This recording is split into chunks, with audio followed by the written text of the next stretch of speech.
when you say you are condensing it, it means it has a ability to expand and become big also.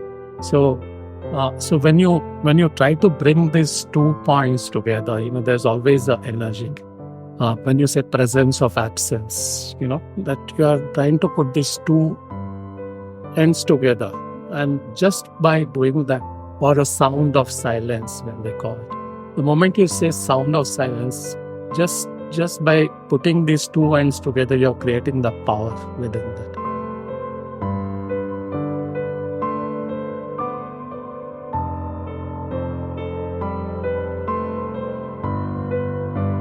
Next point I was looking at was the idea of condensation. It's about somebody was comparing about the prose and the poetry, right?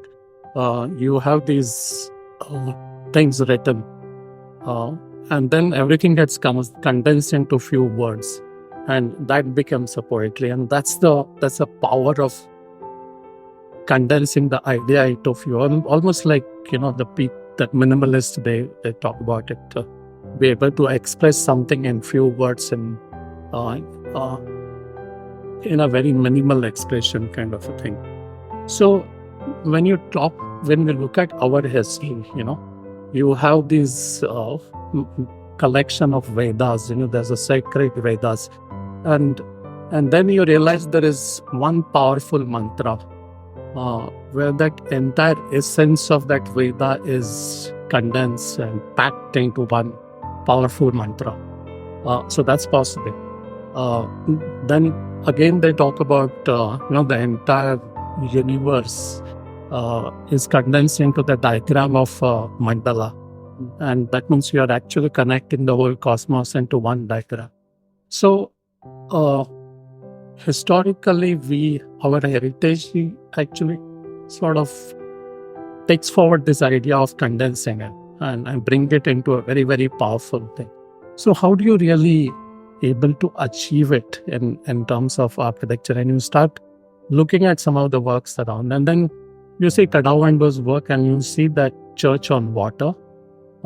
It reminds, it's almost that, it's like a powerful idea brought into that one, on that one site, where you have this enclosure, you have the cruciform in the water, and you connect it with the nature, with the cosmos. The second project which comes to my mind is this Peter Zumthor's Swiss Pavilion. He calls it Soundbox, and it's again, when you play a music within that sound box, it creates different vibrations, different fields. What we were talking about, that the idea of that cave in Ellora, that Ellora cave, it's like the whole structure is designed like a musical instrument. There's something very, very similar. Like the entire that music box, it almost designs it like a musical instrument, and that's something very, very powerful. So you always want to achieve that kind of power when you design something, but it's not easy to happen. Only few masters have this ability to achieve it, but you always strive for it. So we were also watching this Tarando's documentary that day. Yeah. And in one of those museums, he was talking about how he looked at the museum.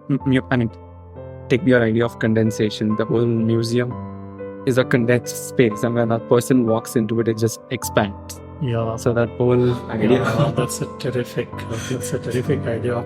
Being able to compress and expand. Emotionally, as when you experience it. So it's a beautiful thing about the when you say you are condensing it, it means it has a ability to expand and become big also. So when you try to bring these 2 points together, there's always a energy.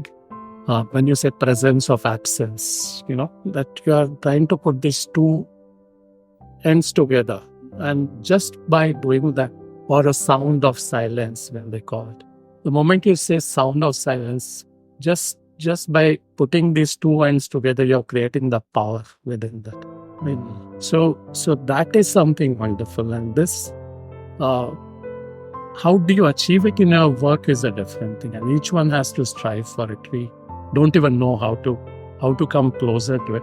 But some of these great architects have done it. Some of the great creators have done it. So it should be possible.